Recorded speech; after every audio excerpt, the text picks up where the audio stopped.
So why don't you start by telling me a little bit about your background, how you came about to create the TrialPad products for the iPad. And I think what I would like to tell our audience is maybe give them some examples of attorneys who are using it successfully, some use cases, things maybe that they need to consider when they purchase the TrialPad.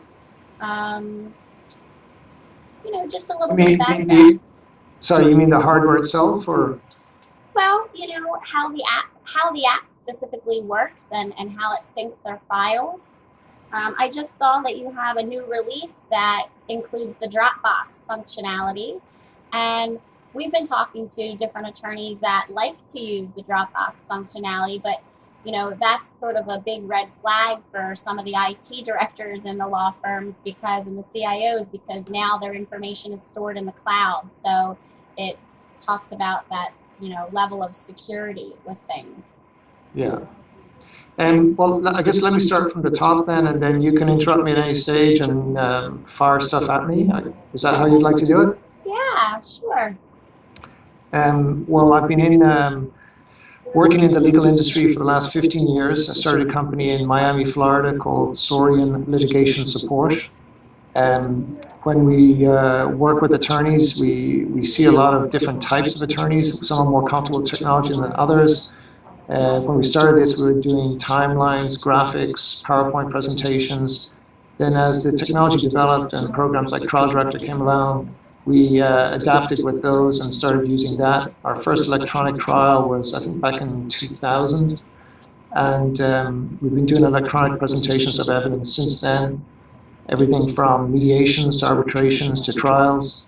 That is our main focus right now. We are in trial or preparing for trial or doing a mediation about over 200 days a year. So we're very comfortable with it. We're in, a lot of times we're asked by attorneys how a particular judge reacts to technology, or the courtrooms where we work, which is the best layout and so on. So they begin to rely on us as a resource for this.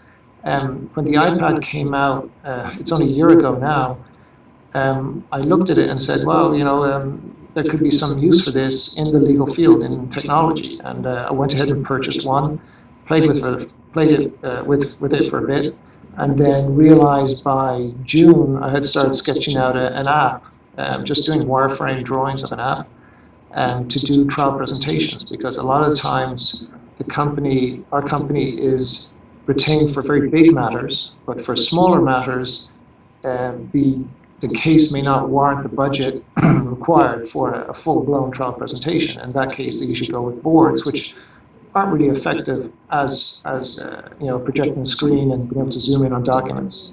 Yeah. So I started working on the app and then finished it in December, actually November, but spent another couple of weeks making sure everything was right, and then we released it in the App Store in December. We were the first and only trial presentation app in Apple's App Store. It got very good reviews, very well received. There was only 2 criticisms of our app. One was our price, and the other was the fact that it only took PDF documents at that time. So does it still take PDF documents, or can the attorneys upload any file format? Right now, it still only takes PDF documents. We are releasing a new version within a week, I think a week or two, that is TrialPad 2.0, which will allow you to import a host of other file formats, everything from JPEGs to GIFs to PNGs to Word files, Keynote.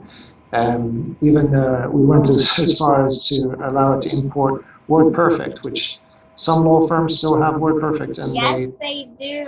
I can't believe they still exist, but they do. They do. So we just did that actually at a user suggestion. We were at the ABA Tech Show in Chicago 2 weeks ago, and the user suggested that, so we quickly adapted it to do that. We have been testing it here, and it does work fine. It's great. I'm just not ready to release it yet. There's a few other minor things we want to iron out before we release it. You mentioned Dropbox earlier. Dropbox has been in TrialPad since version 1.5, which was done, I think, in January.